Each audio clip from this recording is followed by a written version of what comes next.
Ahojte, som veľmi rada, že ste si zapli nové video. Ako ste si už mohli dávnejšie na blogu prečítať, dnes to bude práve o haul z Primarku a teda celkovo o nákupoch z Viedne, ktoré sme absolvovali spoločne s BlaBlaCar.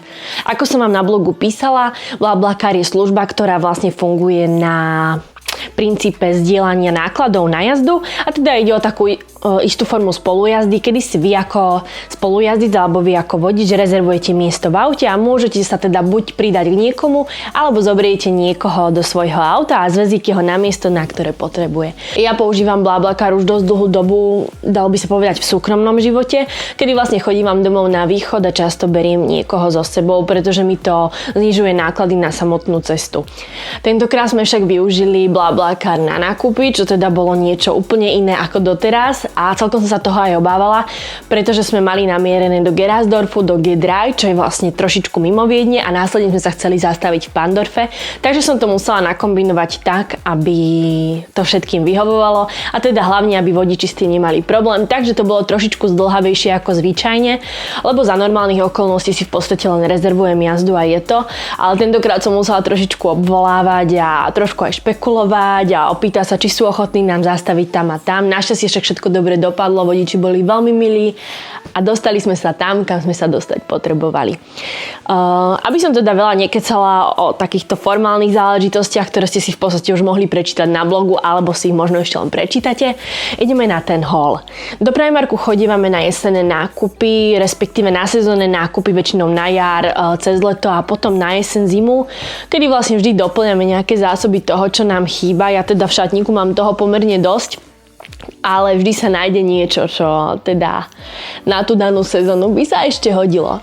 Veľmi rada tam nakupujem také tie obrovské húňaté šály, respektíve nie že húňaté, ale skôr hrejvé, ktoré pripomínajú deku. Teraz vám aj ukážem najnovšie úlovky a celkovo tam mám rada nákupy bižutérie, možno nejakého toho domáceho oblečenia. Čo sa týka takých obyčajných kúskov, ako sú sukne, šaty, nohavice alebo trička, s tými mám trošičku horšiu skúsenosť, nakoľko nie sú až tak kvalitné a ono celkovo ten Primark, keď sa povie fast fashion značka, tak Primark je asi jeden z tých najrýchlejších a možno ani teda veľa z vás nebude súhlasiť s nákupmi práve v takomto obchode. Ja neviem teda, ako sa k tomu postaviť. Samozrejme viem, že sú veci, ktoré v tomto obchode nie sú dobré a celkovo ten ich systém nie je nastavený tak, ako by mal byť. Využívajú ľudskú prácu a je tam proste strašne veľa nejakých takých problémov, ktoré sú na zamyslenie, ale neodolám a aj tak tam zájdem vždy raz za tú sezónu, takže áno, chyba je aj po mne, priznávam. Na moju obranu teda môžem povedať asi len to, že tam nechodím často a nenakupujem až tak veľa. Každopádne poďme na to, možno vás niečím inšpirujem, prípadne vnúknem nejaký nápad. Začala by som teda spomínanými šálmi, pretože tých mám asi najviac. Určite ste si už na blogu všimli, že ich nosím veľmi rada. Momentálne ich mám asi v 3 alebo 4 farbách, no a doplnila som zásoby ďalšími 5 farbami. Prosím pekne, vyzerá to takto. Myslím teda, že ich je len 5, dúfam, že ich nie je viac. Boli v cene od 5 do 9 eur, čo je podľa mňa úplne bezkonkurenčná cena a asi by ste nikde inde takúto kvalitu za takúto cenu nenašli, pretože ja musím povedať, že vlastne tie, ktoré mám už 2 alebo 3 roky a stále vyzerajú ako nové, vôbec sa nežmolia, nerozpadávajú a stále sú fajn.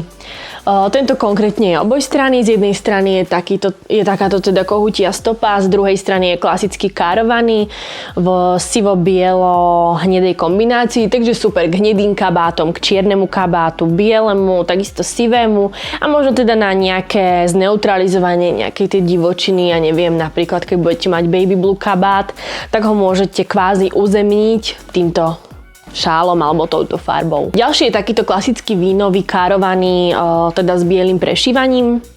Ten som už mala, myslím, že aj na blogu, respektíve asi ho uvidíte v najbližších dňoch. Kombinujem ho rada s oranžovým kabátom, potom tiež klasika, hnedý kabát a čierny, možno tmavo-modrý. Ďalšia farebná kombinácia je takáto, v tých baby pastelových farbách je tu modrá, ružová, sivá, biela.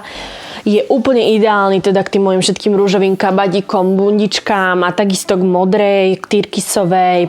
Ďalšia typicky jesenná kombinácia je tento modro-oranžovo-bežovo-hnedý, z ktorého teda podľa mňa úplne doslova dýcha jeseň a jesenné listie, teda až na tú modrú farbu, ale tak to vy snáď prepáčite.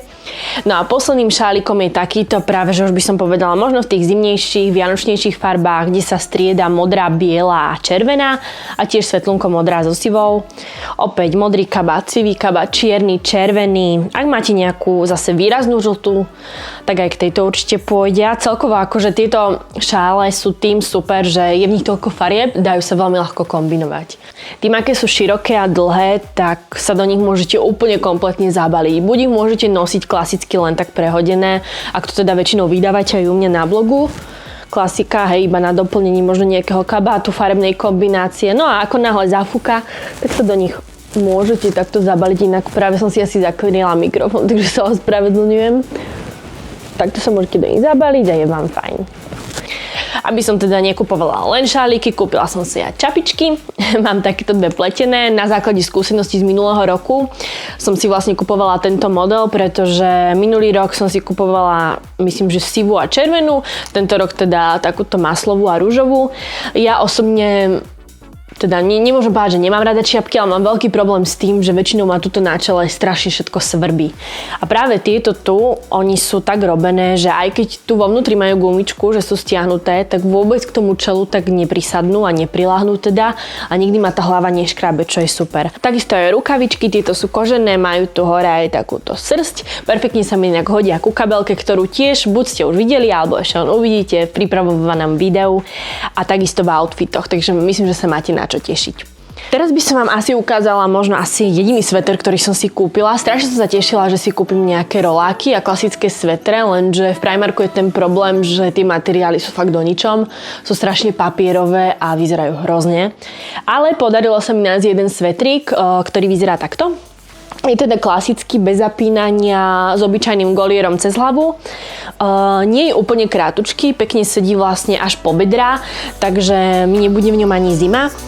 A je teda tkaný z takých veľkých očiek, mali ho ešte tuším v ružovej, v červenej a v sivej farbe. Ja som si nakoniec vybrala tento tmavomodrý, keďže sivé a biele svetre mám a červený by som asi nenosila. Kúpila som si opäť aj jeden kožušok. Ak si pamätáte, na blogu som mala minulého roku taký maslový a čierny kožušok s kapucňou. No a tentokrát som si k ním dokúpila takýto, neviem ako nazvať túto farbu, lebo je to skôr taká sivo-bežová, možno s jemným nádychom do ružová kvôli tej počívke. Takže takýto kožušok, ktorý je veľmi teplúčky a mekučký, má teda len jeden gombiček, nedá sa úplne kompletne zapnúť, je to skôr ako taká hrejivá kožušinka. Myslím, že ako samostatný kabát ho nebudem môcť nosiť, pretože by mi v ňom bola zima. V Primarku rád nakupujem aj domáce oblečenie, takže nemohla som odolať a opäť som si doplnila zásoby. Kúpila som si takéto obyčajné teplákové šaty na doma, ktoré teda buď budem nosiť po dome alebo ako pyžamo. Ono je to v podstate jedno, pretože aj tak ktokoľvek ma potom uvidí doma, tak sa opýtajú, že zase si celý deň v pyžame, ale to nebude pyžamo, to budú domáce šaty, takže pozor na to. Ďalším kúskom, ktorý som si doniesla, sú tieto domáce pyžamové šaty, ktoré teda budem asi nosiť ako pyžamo. Sú presne v tej takej typickej zimnej vianočnej atmosfére, tým, že je to vlastne červené káro. Aby som vás teda neunudila úplne nejakým kecením, tak vám ešte v rýchlosti ukážem kabelky, aké som si kúpila. Keďže som zistila, že mám iba jednu čiernu spoločenskú kabelku, ktorú v podstate nosím na všetky akcie, musela som doplniť zásoby. Zohnala som takúto super trblietavú metalickú striebornú kabelku, potom takisto v ružovej farbe. Myslím, že obe stáli okolo 7 alebo 9 eur, čo je úplne že nič. A takisto potom nejaké crossbody kabelky, ako môžete tuto na stojane vidieť v modrej, vínovej a potom ešte v čiernej farbe. Takisto tu mám ešte jednu čiernu spoločenskú s takýmto strapcom, ktorý je momentálne teda veľmi aktuálny a tie strapce v podstate sú všade na náušniciach, na náhrdelníkoch a rovnako aj na kabelkách, ako môžete vidieť. Tiež som si kúpila takúto ružovú čiapku, šiltovku, keďže som nemala žiadnu, iba obyčajnú čiernu, ale už ju asi nebudem teraz momentálne nosiť, keďže je fakt veľká zima a skôr to teda vystriedam za tie čiapky. Na spätočnej ceste z Gerasdorfu sme sa zastavili aj v Pandorfe, kde som bola teda trošičku sklamaná, pretože nemali nič schopné, ale Adidas ma nesklamal a kúpila som si nový úbor na cvičenie z kolekcie Stella Sport. Myslím, že je to staršia kolekcia, neviem presne ani, že ktorá. Musím sa na to ešte pozrieť, respektíve ani na tom nezáleží. Dôležité je to, že sa mi v tom dobre cvičí. Takáto klasická podprsenka so strednou fixáciou, teda nie je vypchatá, ale tým, že mám vpredu ten nápis, tak je pevnejšia ako klasické podprsenky športové.